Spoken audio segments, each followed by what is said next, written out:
Привет, друзья! В предыдущих сериях четвертого сезона мы побывали на острове третьей очереди строительства ЧС, где исследовали пятый энергоблок и другие места острова.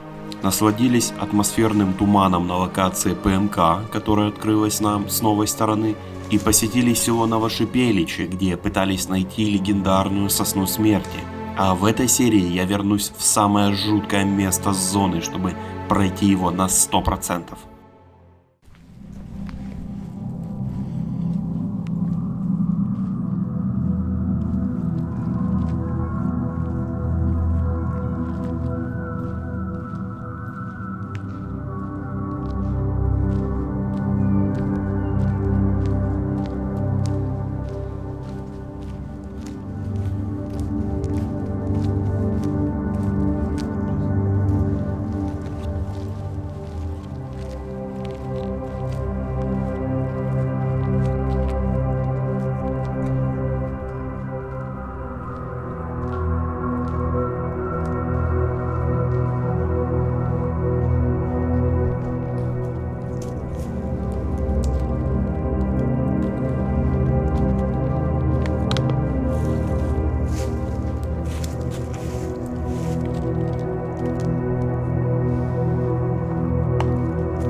Попытка найти бахилы номер 2.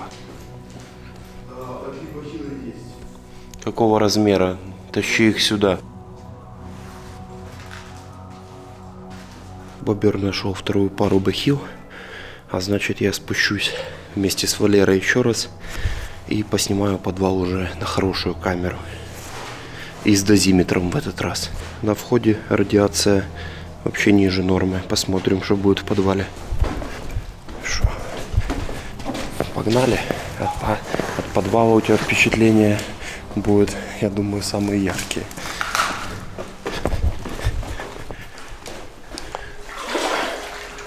Надеюсь, бахилы не дырявые.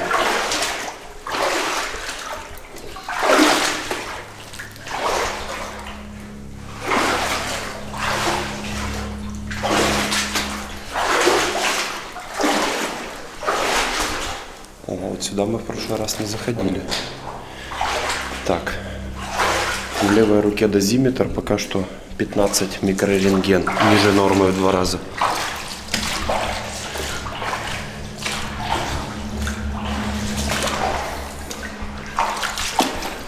В этот раз попробовать снять подвал целиком.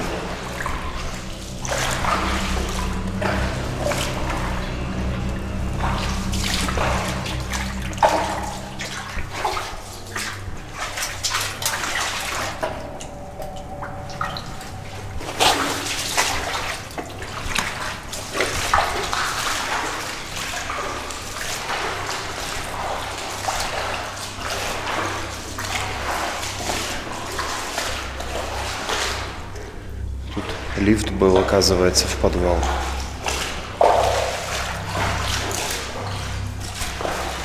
Так, ага, это еще один выход.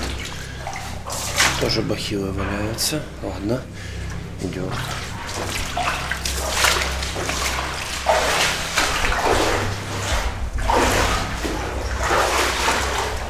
Судя по гермодверям, это был не просто подвал, это был реально бункер. Какие исследования здесь велись до аварии и после аварии, информации, к сожалению, мне найти не удалось.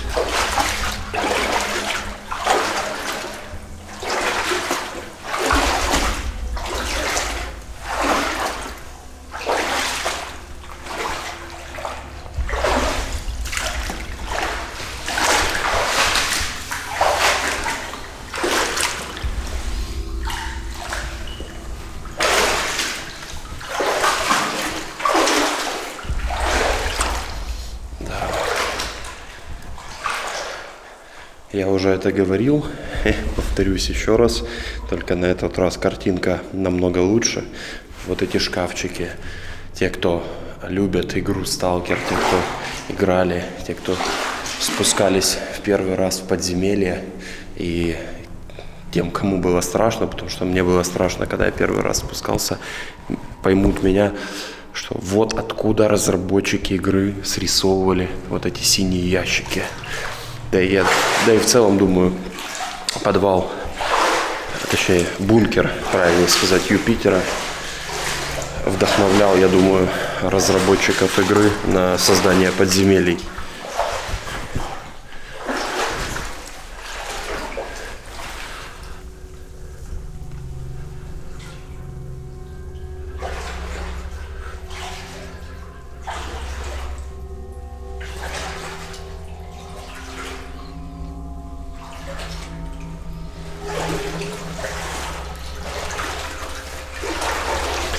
Так, по радиации пока норма, 16 микрорентген. Вот, Валера, заходи, тут зал с затопленными противогазами.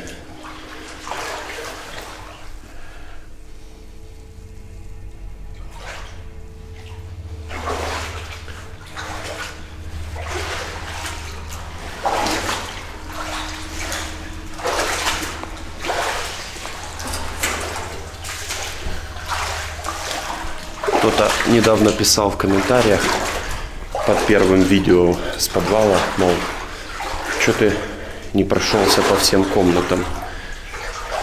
Вот, исправляю свою ошибку, скажем так.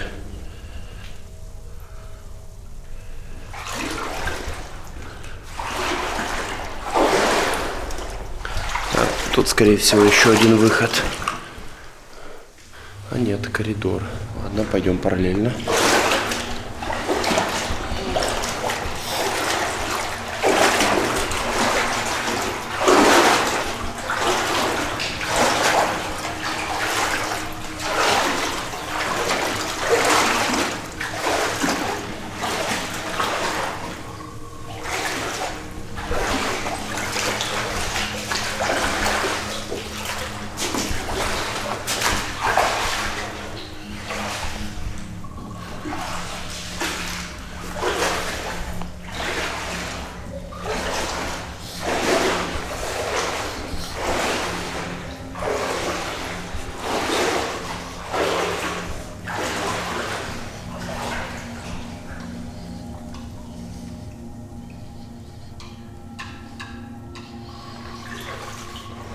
Вот эти звуки, когда вода бьется об плитку или другие предметы, она вот в этом подвале добавляет атмосферности.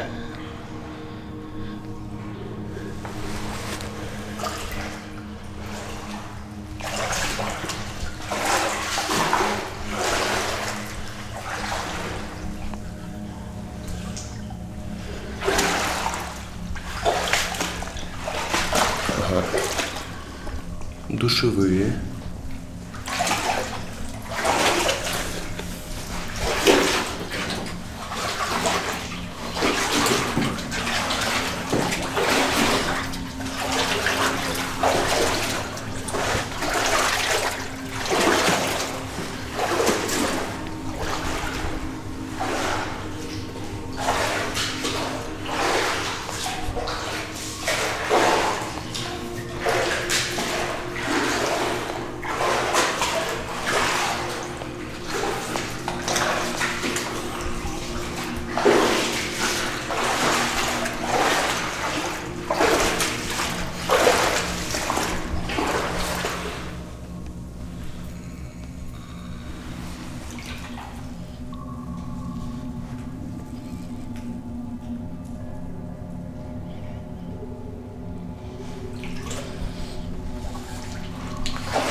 Вот мы вернулись в центральный коридор. Сейчас подождем Валеру. Валеры долго нет. Вернулся поискать его. Удивительно, но оказывается, даже в подвале Юпитера можно потеряться.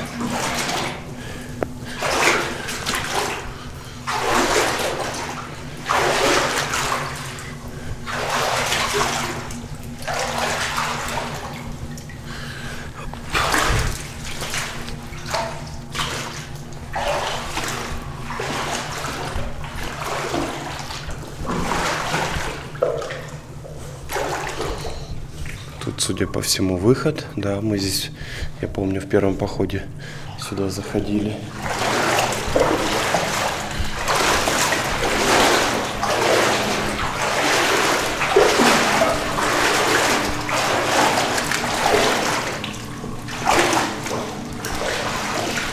Где ж Валера?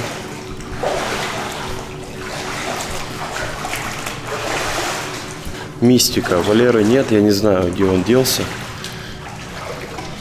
Будем его искать.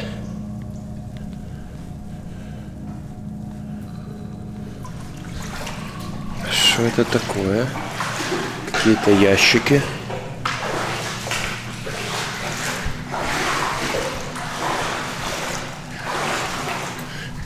Это не ящики ли с пробами грунта? Нет, какие-то другие. Какие-то детальки. Кстати, по радиации пока что так как и было, в два раза ниже нормы.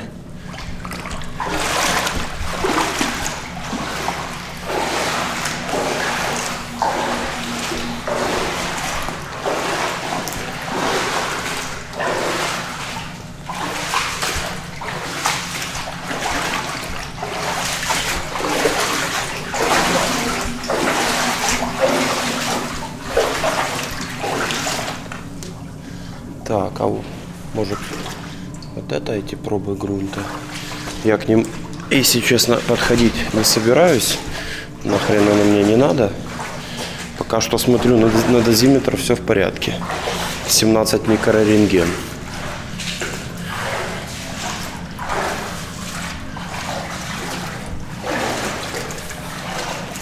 Нет, это не оно. Ладно. Возвращаемся в центральный коридор.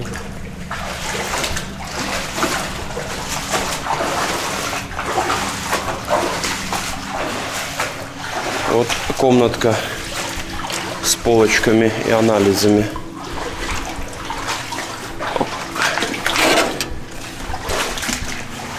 Где-то стоял графитовый стержень, новый, неиспользованный. Только я его пока не вижу. Так, смотрю, радиация в норме.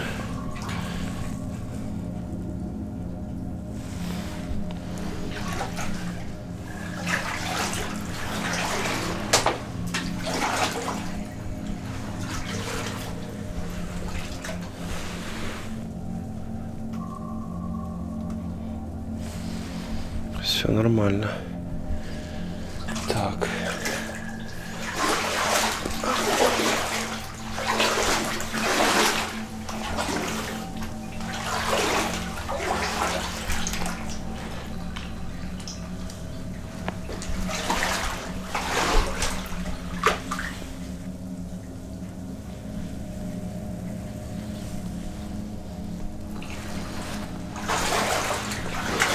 Кто-то стырил графитовый стержень отсюда.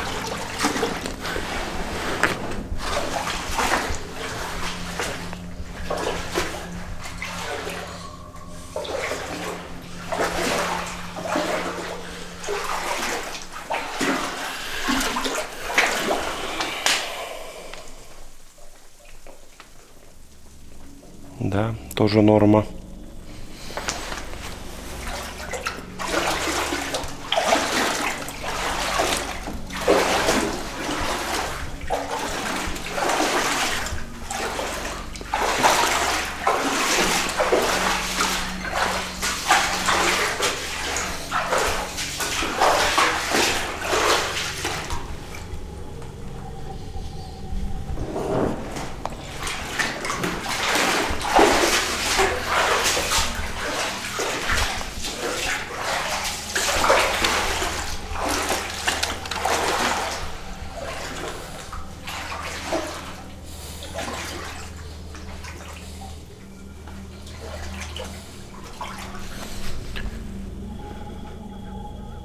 Что интересно, открою крышечку, чтобы эту измерить.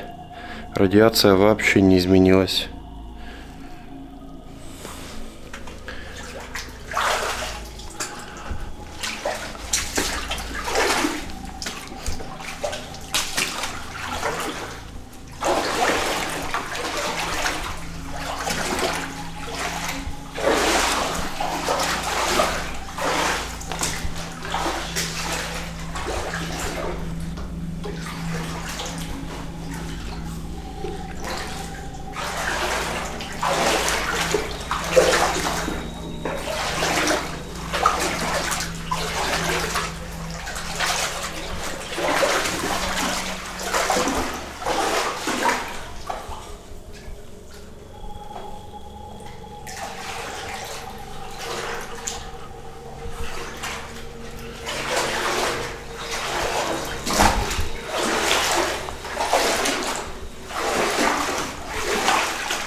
Так. Контрольный замер. Радиация 18 микрорентген в час. Все в норме.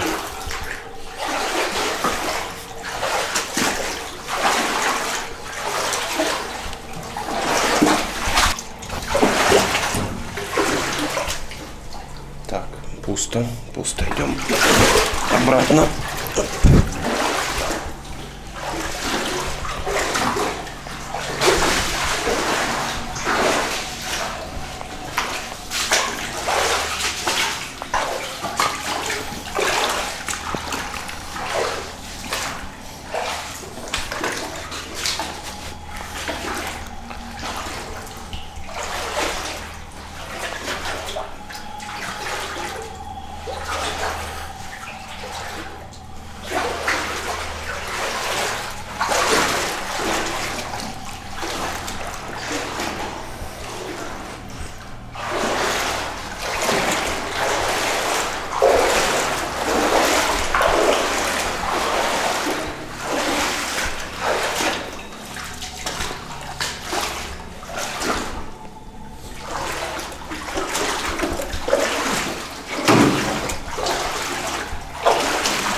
Валера!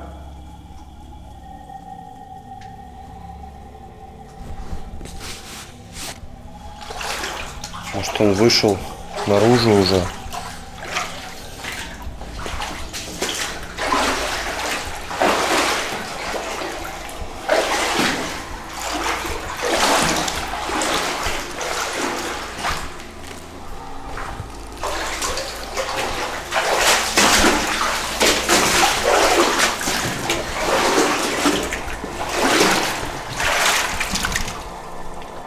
Так, ага, надо оттуда зайти. А, нет, стоп, я могу здесь протиснуться.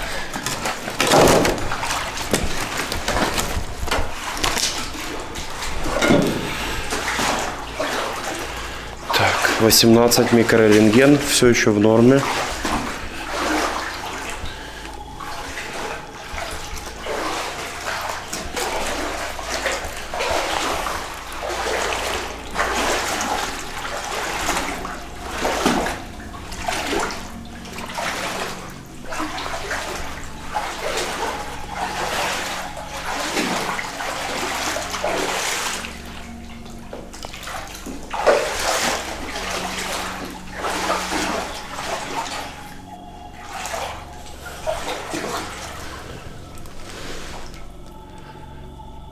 Не фонит.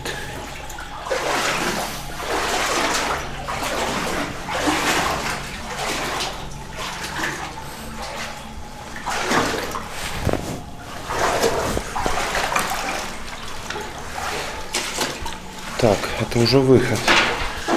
Где ж Валера, блин? Где же этот ящик с пробами грунта? Интересно, я уже все комнаты обходил почти, а его нету.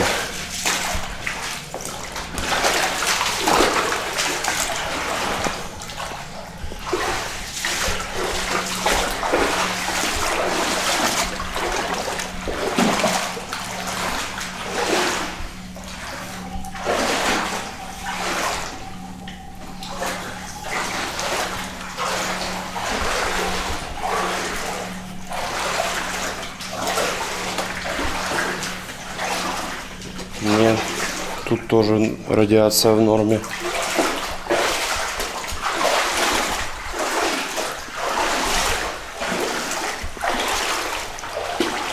Ага, интересно.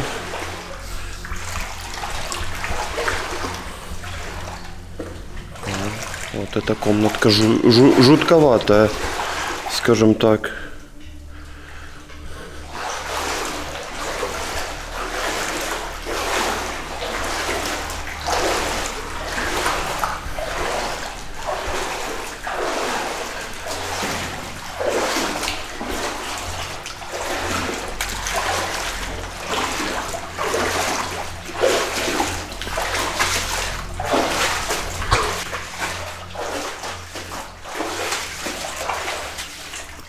А, вот этот гребаный ящик. Все. Только начал подходить, начало расти. Все. Нахер его. Хорошо, что он так глубоко запрятан. Меньше дураков будет к нему ходить. Все, двигаемся наружу. Будем пытаться найти Валеру уже снаружи. Рано или поздно он на поверхность выйдет. Рации есть. Так что найдем.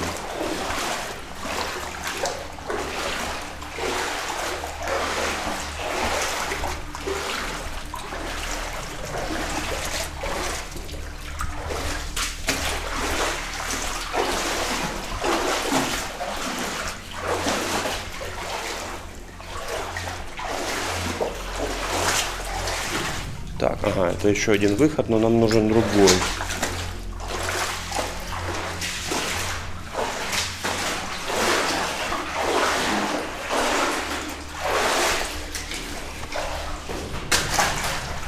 О, ё-моё, здесь целая комната. Чуть-чуть фон повышен, чуть-чуть.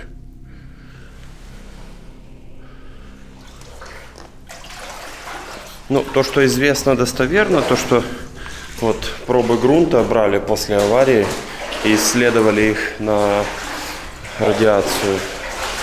Чем еще занимались в этом подвале до аварии, после, к сожалению, я не знаю.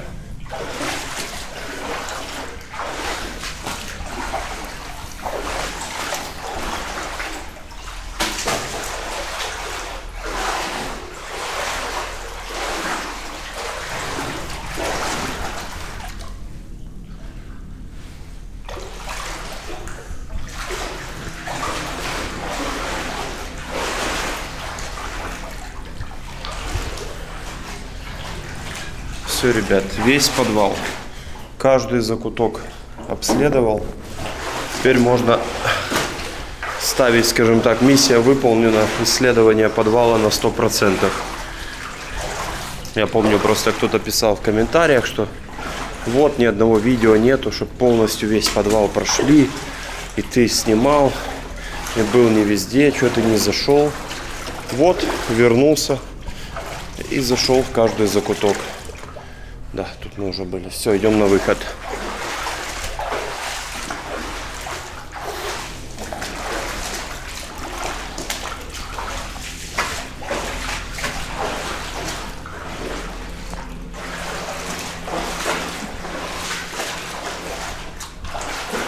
Так, сейчас еще. А, все, я сюда выходил. Провода, я помню.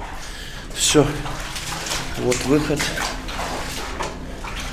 Сразу свежим воздухом повеяло. О, да тут бахил целая куча. Когда я был первый раз, здесь не было такого количества бахил.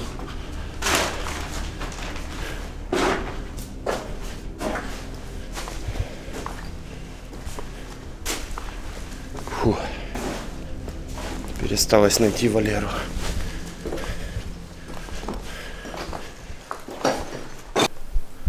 Второй на связь.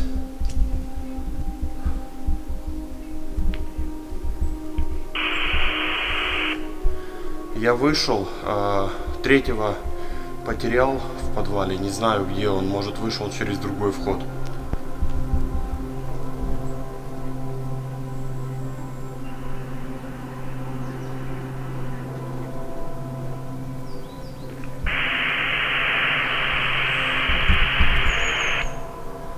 Понял, мне ждать на выходе, там где мы собирались встретиться.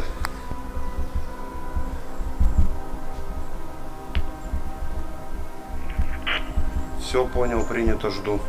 Нашелся Валера, короче, только что по рации связался. Микрофон был развернут в другую сторону, поэтому плохо слышно. Он таки вышел через другой вход. Он, получается, весь подвал не прошел. И зря. Что ж ты вышел-то, да весь подвал не прошел? Я повернул налево, увидел ступеньки, там было сухо. Я сделал так, блядь, вышел наружу. Там ты даже половину не прошел. Мне хватило, я понял, в чем суть. Как тебе подвальчик? Бля, реально жуть, я тебе говорю. Такой именно чувак идет, это герман дверей. Там просто столько антуражных комнат ты пропустил. Сейчас спустимся, блин. Ладно, погнали.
Бобер тоже все-таки решился обновить аватарку.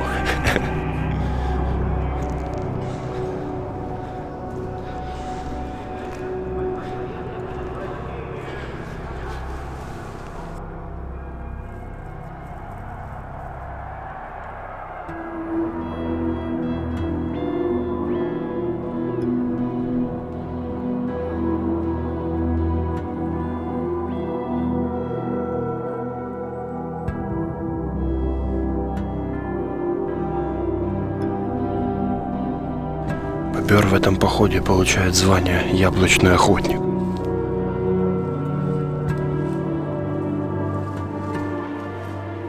Колись ми через здання питалися втекти від металістів, і металісти питалися втекти від нас, тому що теж спугалися. Ну, минут 40 я через нього питався пробратися тихонько.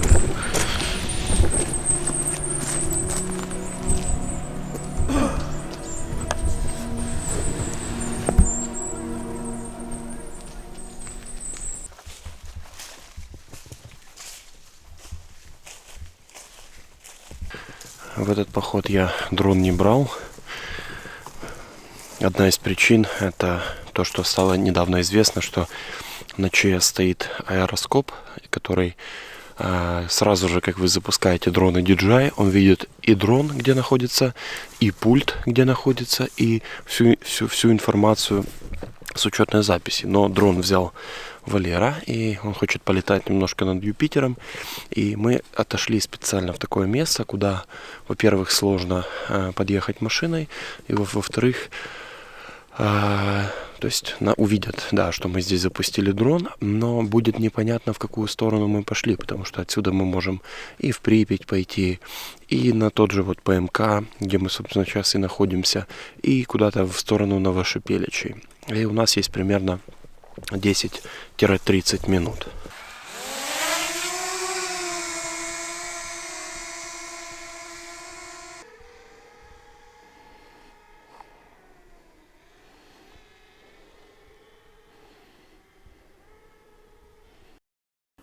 Уже монтируя этот поход, я понял, что все-таки зря не взял дрон. Да, третью очередь я бы снимать не стал, но ПМК, Новошипеличи и некоторые локации из будущих серий можно было бы снять, но уже как есть. Как только Валера подлетел к Юпитеру, мы услышали рядом с нами четкий звук дрона. Причем, судя по звуку, это был Мавик, он куда громче Миника. Мы тут же зашли в здание от греха подальше, а наш дрон тем временем висел над Юпитером. Что за дрон летал возле нас, точно сказать нереально. Это мог быть ментовской, так как есть стопроцентная инфа, что у них есть мавики. Это могли быть туристы или сталкеры. Не суть важно, вражеский дрон, чей бы он ни был, не дал нам нормально полетать над Юпитером. Поэтому, как только вражеский дрон улетел, мы вернули наш и быстро направились на хату. Ребята, несмотря на то, что мы гуляли сегодня налегке, находились мы, конечно, дай Боже, вот больше всего после таких прогулок хочется гречи с тушеночкой. На этом буду прощаться, серия подходит к концу. Всех благодарю за просмотр. Завтра ночью мы выдвигаемся без преувеличения, наверное, в самый опасный рейд за все мои походы. Опасный не только в плане запала, но и в плане радиации, для того, чтобы посмотреть локации, где либо были единицы сталкеров, либо вообще сталкеров там не было. Могу единственное сказать на 100%, что этих двух локаций на ютубе нет. И мы постараемся их отснять. Так что сейчас кушаем, допиваем крафтовый спирт, ложимся спать, потому что нам вставать в 3 ночи и выдвигаться в очень-очень длинное путешествие. Друзья,